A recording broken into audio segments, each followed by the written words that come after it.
Hey guys, what's up? My name is Gers. I want to talk about water PvP today. As you guys know, flying mounts will be introduced in TBC, and water PvP will most likely be taking a lot of damage from that. It will be very cooked, but it will be very different at least, because people will spend most of their time in the sky where you cannot reach them. They will just fly away before you can reach them. But I think it's not completely over for us, because Blizzard has implemented a couple of zones where water PvP is still possible. I'm talking about Hellfire Peninsula, Zangarmarsh, Nagrand, and Terokkar Forest. And let me tell you all about it. Let me start with the first zone. In Hellfire Peninsula, you got the Hellfire Fortifications. You got those three structures right over there: the Overlook, the Stadium, and the Broken Hill. And if you manage to capture all three of them, you will be able to complete this quest right here, which gives you then Marks of Thrallmar. With those marks, you will be able to buy, for example, Thrallmar Favors, which grant you a reputation gain increase and also experience gain increase, in case you're spamming dungeons in this zone to get Honor Hold or Thrallmar Reputation, in order to buy a head enchantment, which is very beneficial for healers. You can also buy some rings from this very fine woman right here, which are okay-ish, but also two very nice red gems. But I would not recommend buying the green gems though. They're just not that good, but that's just my opinion, okay? If you're not that much into power leveling, you can always capture those structures as, for example, level 60 players, 62, 58, whatever you like, to complete that daily quest I showed you before. There's even a level 61 Pelly right here. Mr. Stan Lennell is trying to make something happen. And let me tell you something. If you are on a PvE server, you will not be able to capture any of those bases unless you manually get yourself into this PvP status by typing /PvP in the chat. So just write it to activate it and cap that base. And when you're done, you have to write /PvP again, and the status will be gone in about 5 minutes. You will be untouchable again, as you always were on your PvE server. Alternatively, you can just attack another player who has been PvP flagged, but if there's nobody nearby, just do /PvP and you will be able to capture it. Also, you need to stay on the ground. Don't be on flying mount, because nothing will happen. You can stay mounted if you want, but your mount has to touch the ground, alright? And if you manage to capture all those bases, you will be rewarded with an insane buff. Sarcasm off. It's gonna give you 5% extra damage for the time that the bases are captured by your faction. But, you know, take it or leave it. I'm gonna take the 5% anyways. Next zone.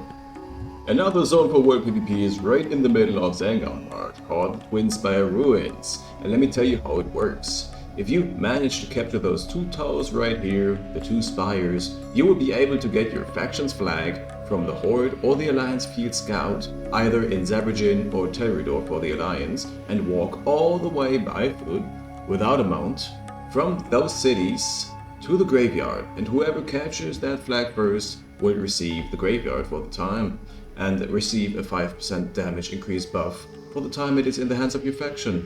And that's pretty much it. It's a very, let's say, small and not so much visited PvP spot in TBC, but it is still there and you should check it out. Talking about the Horde or Alliance Field Scout, you definitely want to check this guy out for the nice items he has to sell.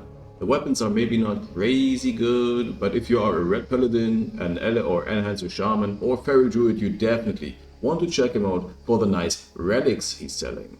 Alright, check him out. The next zone I'm going to be talking about is called Halaa, and it's in the middle of Nagrand. It is currently controlled by the Alliance for me, with all of their 15 out of 15 guards still remaining, but I already see some GigaChat Horde player flying over this base right now, trying to damage all of the guards with his fire bombs. So if you manage to kill all the guards, you will be able to get to this big flagpole in the middle and capture it just like the other bases in Hellfire, for example. Just stand near the flagpole until it's captured fully. It needs to be fully captured in order to be like overtaken by your faction. As you can see on the map, there are 4 Wyvern camps, and for Alliance it's like 4 Griffin camps scattered across each direction, which you need to activate in order to kill the guards and fly with the Wyvern.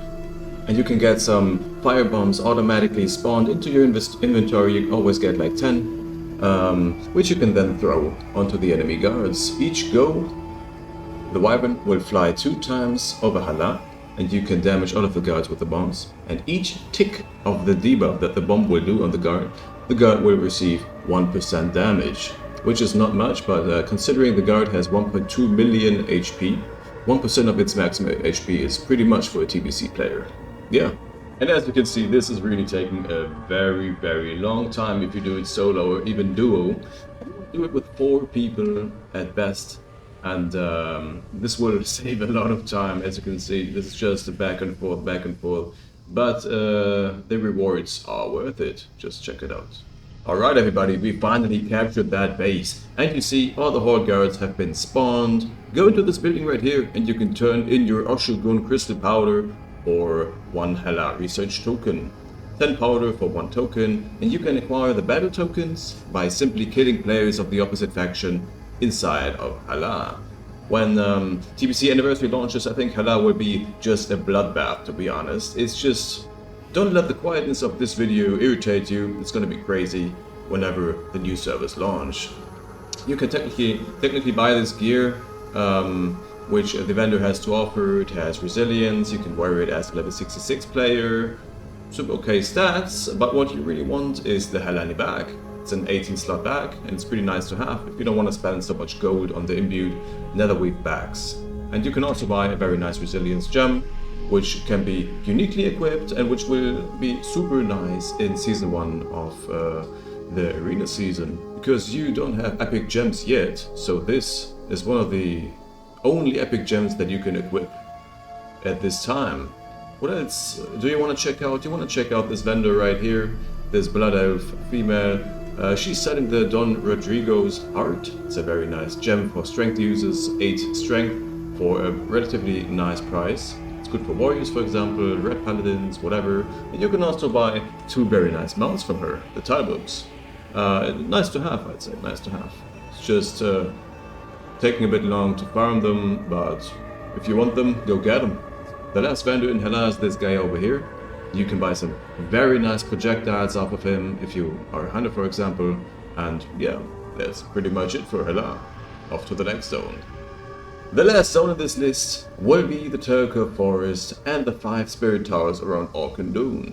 If you look at the top of my screen right now, you will see the time remaining. It says 3 hours 16, so that's when the towers will be capturable again. So if you were standing there right now, nothing would happen even if you wanted to capture them, because the event just simply did not begin yet. If you manage to capture the towers, when the event has started, you will receive a buff, which increases your damage done by 5%. As always, 5%. But it also increases your XP gained, this time by 5%. And you will also be able to collect spirit shards in the dungeons of Orkandun. 1 per boss in Mana Tombs and Arcanite Crypts, and 2 per boss in Shadow Labyrinth and Setback Hordes.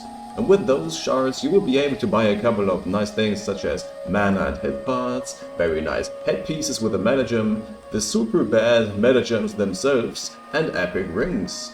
So I advise you, buy hard, buy the epic rings. They're super good for the first season of Arena in TBC. Save up the 50 shards, it's not as much as you think. Just get yourself some very nice PvP rings. That's it. I personally think that the Spirit Towers event creates a very nice feeling of world PvP, because everybody gathers there at once when the event starts. So I would rank this event S tier, you know, the best out of all of the 4. At rank 2 I would put Halaa, at 3 I would put Hellfire Peninsula, and at 4 I would put Zangarmarsh. Tell me what you think about this quick tier list. And I thank you very much for watching this video. Like if you liked it, subscribe if you really liked it, and yeah, write some comments what you think of this video. Should I do more, should I do less, you know? And I wish you a good day. So see you in the next one. Bye bye.